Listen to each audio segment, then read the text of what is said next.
Hello and welcome to the podcast. I'm Karen Weaver. Joining me today is Dr. Cheryl McConnell, president of St. Joseph's University here in Philadelphia. Dr. McConnell has transformed higher education through her leadership of historic institutional mergers, including the integration of the University of the Sciences and the partnership with the Pennsylvania Colleges of Health Sciences. Oh, yes, you've been doing that on the side. Very good, Cheryl, in addition to running a university. Very good. She was also appointed by the governor of Pennsylvania, Governor Josh Shapiro, to the State Board of Higher Education, and she's a visionary leader reshaping how universities meet evolving student and market demands. Cheryl, welcome to the podcast. Thanks so much, Karen, and thanks so much for inviting me. It's great to have you. So we've got a lot to talk about. First, I want to remind our listeners that as of Wednesday, May 28th at 3:04 p.m., we do not have the Judge Wilkins ruling. So we're going to be operating on an unknown basis in this conversation. But Cheryl, you and I and Dan Allen, the president at LaSalle University, were on a panel together about a month ago. And you had some fascinating comments for an audience of mostly people who work in mid-major universities. Can you talk a little bit about what you said and the impact it had on the audience? Yeah, Karen, thank you. Thank you for that. It was great being on the panel with you. The questions that came up were about how we make decisions in this time of chaos and uncertainty. And, one of the things that I mentioned is that when I became president about 3 years ago, I thought that this decision that is pending is going to be one of the most momentous of my presidency. Little did I know that it would rank not in the top 10 that I would have to make in the universe, because there's so much chaos in higher education right now. So, thinking about it into perspective is that there is an incredible amount of change in athletics, but there's an incredible amount of change writ large in higher education. I love the quote that says, "The pace of change has never been this fast, and it will never be this slow again." Yeah. So thinking about that, wow, things are changing in every different aspect throughout a university's systems, but the pace of change is going to be overwhelming coming forward too. And so that changes the way that you lead and have to make decisions. And we talked about on the panel how you bring your board along and how you have to anchor yourself in your mission and how you need to figure out what an institution's path should be. I spent a couple of days listening to your podcasts, which are very good, by the way, Karen. Thank and you. Some of your guests are just fantastic. And it's fascinating how different the approaches are by universities, whether it's St. Francis University or the University of Maryland, who has been on recently. And it just calls into awareness the vast diversity of universities and athletic programs and what they mean to institutions and how uncertain this all is right now. For sure. And one of the things that I think our media gets caught up in is they're trying to make everybody similar, not unlike the NFL, not unlike the NBA, so that equity can exist in the competition. And I don't think that's realistic in this marketplace. Do you? It's not realistic at all. And you could see that in the NCAA tournament this year. Yeah. And you will see that even more going forward. The concept of parity and equity is really difficult to think about in college athletics right now. It's a laudable goal. Is it achievable anymore? Not so sure. Not so sure. Yeah. Yeah. By the way, Ross Dellinger from Yahoo Sports just broke the news that Kirby Smart, the head football coach at Georgia, is saying that high school kids are being given $20,000 a month to keep their commitments. I know. This is just crazy. It's Yeah. crazy town. It's Yeah. crazy town. Yeah. So St. Joe's does not have football, but historically has had high-level success in men's and women's basketball and a few Olympic sports. Shout out to field hockey. And can you share with us what this might look like if indeed the House settlement is approved by the judge? What might this look like for St. Joe's? Yeah, thanks for asking that question, and thanks for the shout out to field hockey. We were in the national championships this Yes, year. you were. So, yeah, you're right. So we've had historic success in men's and women's basketball, and we certainly have had success in field hockey and men's and women's lacrosse as well. Yes. So we're not unusual in a non-Power Four conference to have particular sports that are really centric to our identity. And it's not the same sports throughout, non-power conferences, but for us, it's the basketballs and lacrosse and field hockey. Um, we have we have made clear priorities and distinctions and collaborated with our board of trustees that if we believe that the House settlement comes down the way that we think it will, with some protections for rosters, Yeah. in the new negotiated settlement that we hope will be coming down soon, that we will intend to opt in. And what that means for us is that we will find ways within the institution to fund payments for direct payments to athletes in our direct revenue generating sports of men's basketball primarily and women's basketball. I want to make sure everyone understands, however, that that is not coming at the cost of anything related to our academic mission or our support of non-athletic students. All of our approach is going to be funded through additional donations or through the athletic budgetary process itself. Because you can't, everything is a priority, right? I mean, we have an incredible commitment to all of our students, not just our student athletes. And so that incredible commitment to all of our students means that we need to protect the vibrancy of the quality of that education, as well as the quality of the support we do to athletic students in athletic programs, as well as non-athletic programs. So it's a tremendous balancing act. But as you said, we want to do our best to remain competitive within an ever-changing environment. So that hence our decision to tentatively opt in once we see the settlement. Of course, we don't know what it's ultimately going to come down to, but that will not be at the cost of our academic programs and our student support.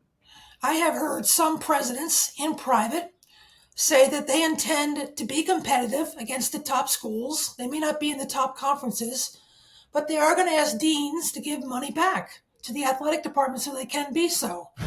What do you think about that? It's not a choice that I would make. Yeah.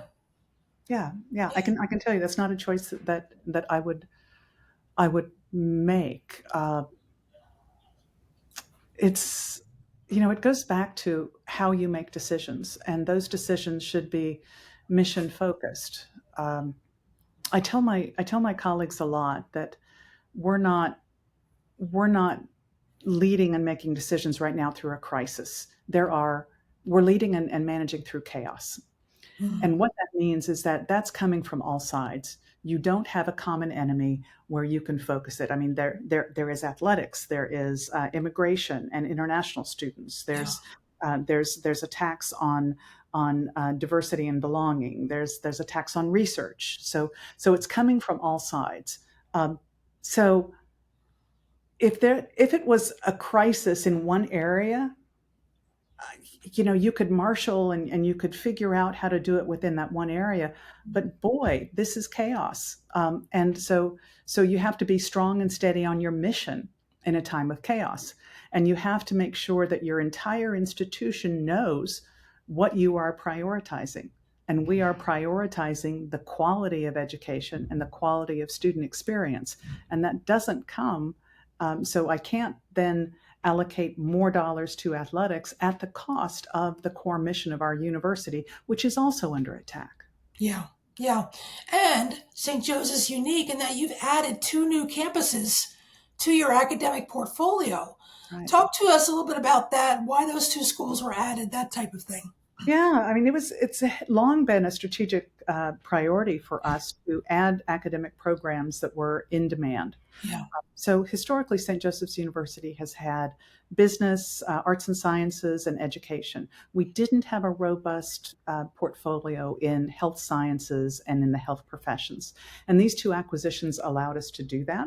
Interestingly, University of the Science was D2. Right. So they had a D2 athletic program, and Pennsylvania College of Health Sciences did not have any athletic programs. So it was there was some mourning from alumni from University of the Sciences when their D2 athletic programs went away. But we've been able to support student athletes by clubs and other areas so that they still have a good experience as students for the combined university. Yeah, that's it. And so, how many net students did you add? Did you figure that out? Yeah, so we're about at 8,500 to 9,000 students now, and we Okay. were at 6,500 before. So Okay. a significant increase, and now we have 3 different campus locations. So here, the main campus here on Hawk Hill, one about 5 miles away in University City, and one about 80 miles away in Lancaster, Pennsylvania. Yeah, you're growing like crazy. It feels like, you're bridging the divide on City Line Avenue. You're adding to your recreation and athletics facilities. Your business school is beautiful. I was on campus there a month ago. I mean, it feels like you guys are energized. Yeah, our enrollment, our fundamentals are extraordinary, right? Our enrollment is really strong, even though that there's declining demographics. We have record number of applications, and it's just a testament to how we're doing things right. Like you said, you were on campus, you saw the major renovations to our athletic Yes. center, the McGuire Athletic Center. We did the same investment in student recreation, $40 million upgrade to our student recreation facility. It's a long-term commitment to students and student success.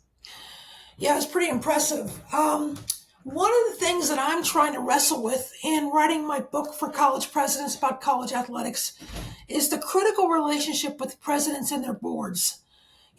Boards are selected in so many different ways in this country. They can be political appointments, they can be alumni, and everything in between. Tell us a little bit about the construction of the board at St. Joe's. And then I know you've worked at St. Joe's for a while, so you probably knew many of these folks when you became president. But Right. how have they adapted to this new world order? So, um, St. Joseph's is a Jesuit university, and as so, we're a private university, and so we have no appointed officials. They're all selected by the university, voted on by the Board of Trustees, vetted.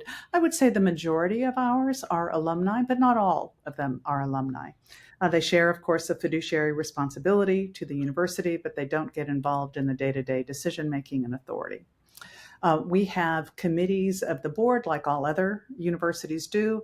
Our committee that deals with athletics is Student Experience and Athletics Committee. However, we also, in our bylaws, we have the opportunity to appoint special committees of the Board of Trustees when there is a particular issue where we want focused attention, focused recommendations, focused engagement with a subset. That allows us to work outside of the board meetings, which are only 3 times a year, to really engage with trustees in something that is really significant. So, about a little over a year ago, we developed a special committee for our Board of Trustees on NCAA because of all the changes that are coming about. And so this was a subset of the board that was appointed and elected by our board members that had either athletic experience, were great supporters, or just generally really highly engaged in what we know is going on. So we worked very quickly to say, well, what do we need to do to bring the board along for all of these important decisions that we're going to have to be making? And of course, we have, you know her, we have an athletic director that is just stellar, a national leader that is just absolutely wonderful. Mm-hmm. And the process that she has helped us lead this special committee through, it was a multi-step process. And the first question that we posed is why we do athletics. What is this, right? And I think this is important because when you had on the president of St. Francis University, he talked about the importance of that decision and how they made that decision from going from D1 to D3. Yes. Well, that was one of our first questions of why is D1 important to St. Joseph's University, and are we committed to staying to D1, or go to D3, or change and try to get into one of the power conferences with significant changes and investment. So that process then saying, okay, why are we D1? And it goes through the process of, okay, well, what does being a D1 program bring us? Not only do we have like a history of success there, but there's net tuition revenue benefits directly from student athletes, but indirectly from other athletes or from other students that come because of our successes. The benefits to our community, and I'm using that term largely, our community being current students, the community that surrounds the university, and also alumni and that have been supporters. The benefits for D1 on student outcomes. So our student outcomes are extraordinary because of the retention and the success and the kind of support that we give our student athletes. The GPAs and the retention rates are generally slightly above non-athletics. And so what we did is that we tested those assumptions. We collected a lot of data about it, saying, let's test to see whether what we feel about D1 athletics is really true. Mm. And probably St. Francis University did the same, but they came up with a different conclusion. For us, the identity was really clear. And the financial impact of remaining a D1 athletic program, a strong D1 athletic program, was clear to us in terms of the media coverage, the net tuition revenue, the ability to recruit and retain students on a larger scale. And so it was very quickly on all of those menus of choices. D1 is where we're going to go, and we're going to stay there, and that's a good strong commitment for us. And so then it's Jill Bodensteiner led us through all the different kind of decision-making choices. So within that context, we developed a very educated subset of the board, which could ask and pose questions and test our assumptions and bring their experience and help us interact with alumni that might have a very limited perspective on what the choices are. So we worked through that entire process, and I think it's probably 3 or 4 months ago, received affirmation from the special committee that our choice about opting in, if and when the decision comes down, and hopefully it's in the way that we believe it will be with roster limit protections, that would be a good choice that they would affirm that we will have made at the university. Okay. So you have to educate the board, bring the board along, and with the decision making, so that when the decision is finally made, that everybody that contacts the board can have that background and that description, and that we can all make those conversations the best that they can be.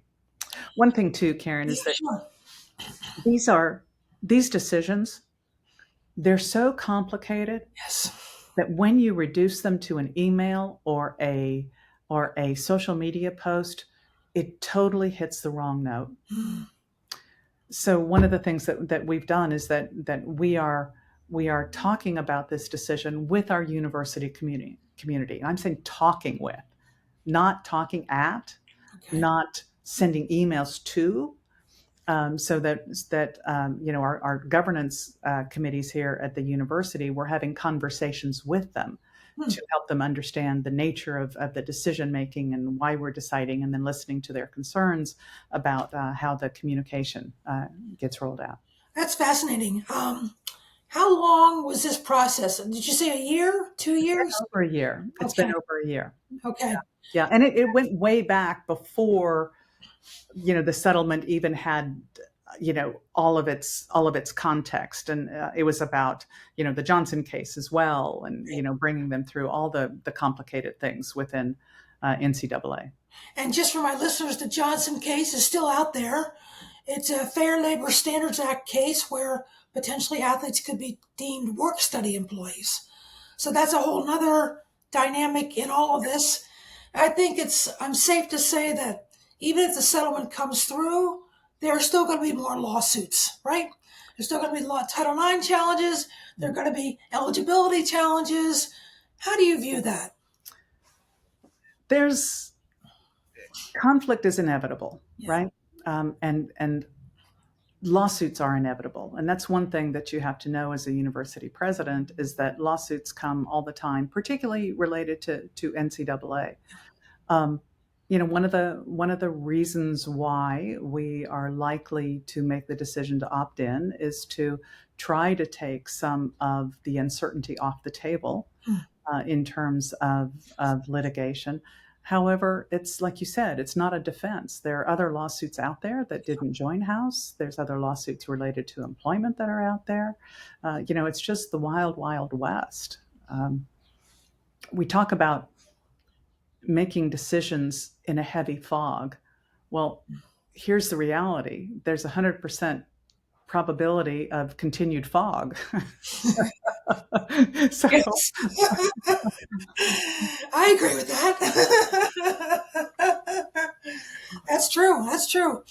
It must be hard for the Atlantic 10 Board of Presidents to also navigate through this because of, I don't know, conference realignment, aspirations to move up, to be invited to a new group. How do you guys manage that? yeah, we have video meetings. We have in-person meetings. Talking about all of it. The challenge for a non-power conference is that, particularly with the new governance proposals, is that there's very little power that a mid-major or a non-power conference has on future decisions of the NCAA. Yeah. It is. I wish and hope that the NCAA listens to the Knight Commission.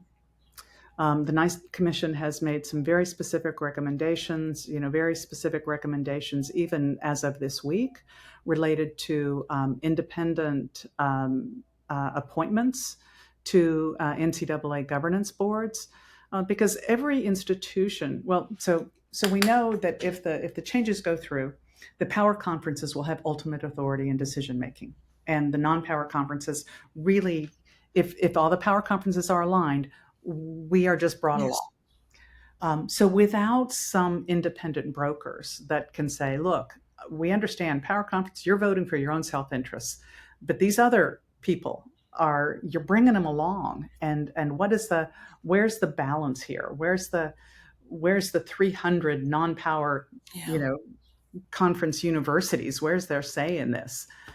So I really support the Knight Commission's recommendations and are hopeful that the NCAA pays some attention to that.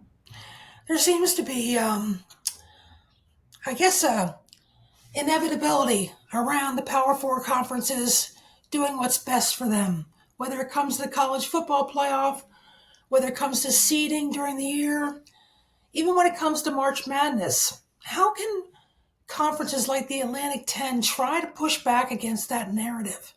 I think conferences like the A10 need to work together to be more powerful as a unit and to make sure that their voice is heard. I know the commissioners try to do that, but it hasn't been particularly successful at this point. But we need to be loud.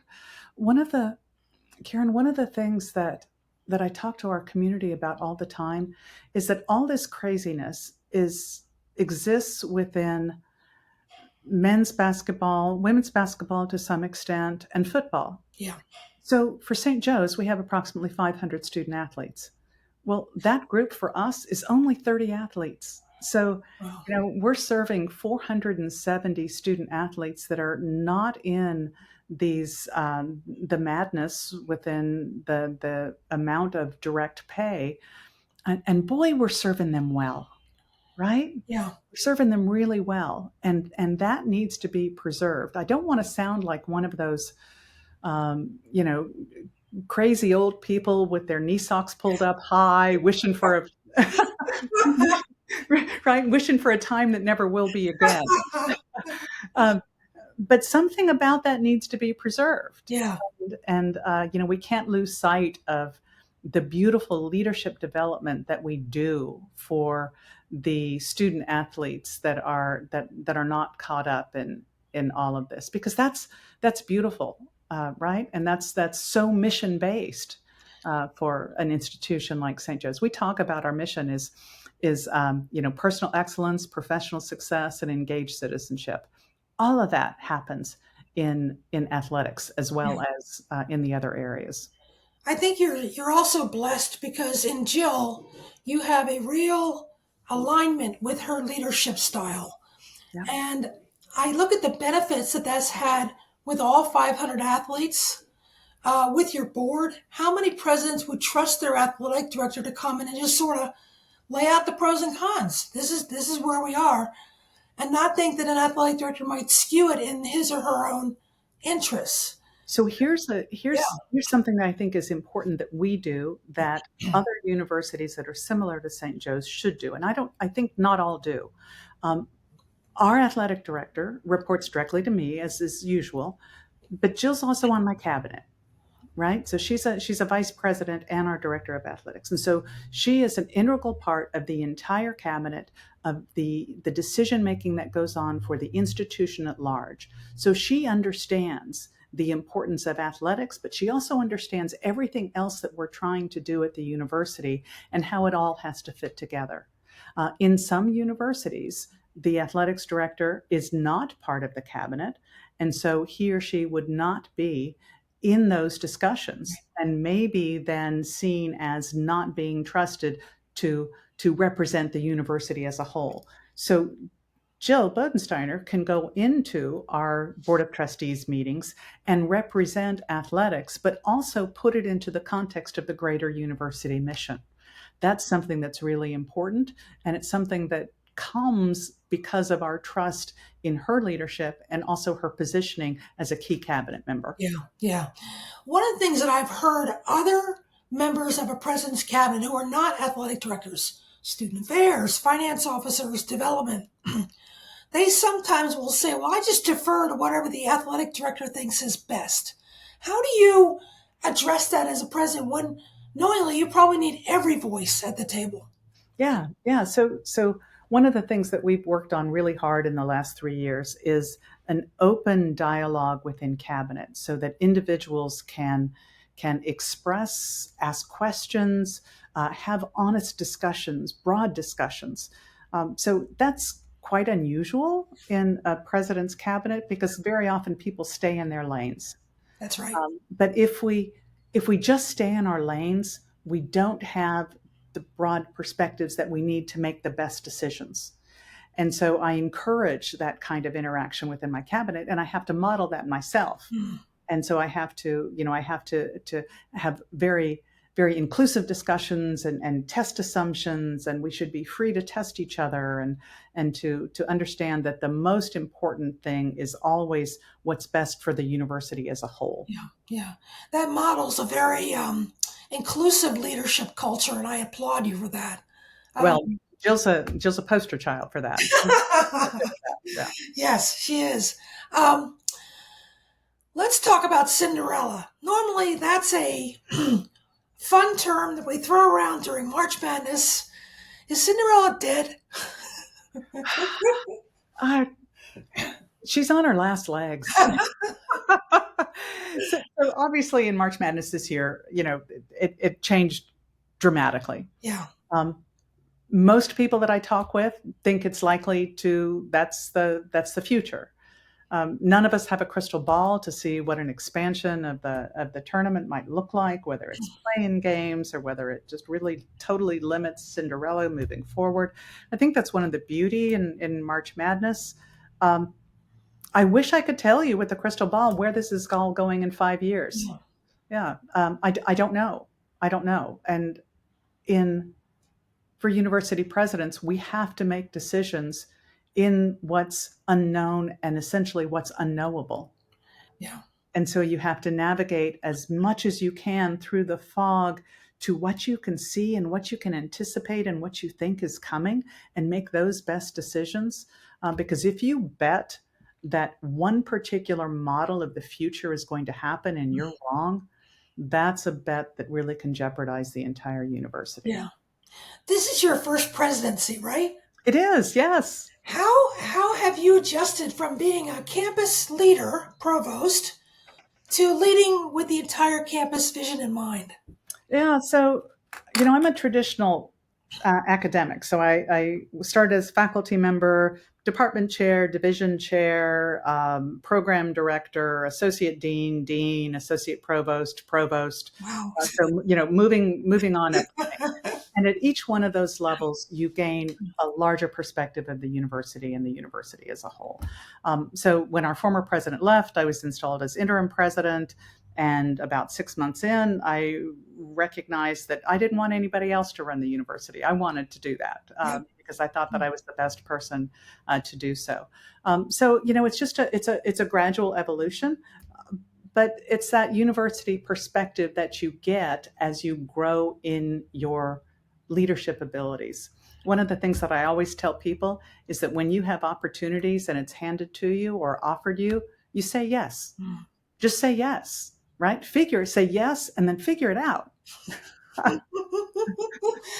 Well, you certainly have a lot of opportunities to make some important decisions. Mm-hmm. As some of my listeners want to become college presidents or maybe are very close to being offered a presidency, what's one piece of advice you'd give them? So, being a president is the hardest job that I have had and the hardest job that I can imagine. Yeah. However, if you are energized by making and facing complex challenges, this might be a great position for you. And if you are energized and satisfied by bringing a community together and working on something that's really, really important and mission-based for you, and you can be open-minded, then this might be a job for you. This is not a job for you if you are motivated by status, by pride, by position. I think it's a job for people that really are mission-focused and want to really contribute to making the world a better place, but also developing individuals to their full potential. Well, I can tell you love what you do, and you're very serious and contemplative, but also there's a lot of joy there. So congratulations. Thank you, Karen. Thank you for joining us on the podcast today, Cheryl. I hope my listeners will get a lot from this as we all sit and wait for the judge's decision. Thank you for what you do, Karen. Thank you.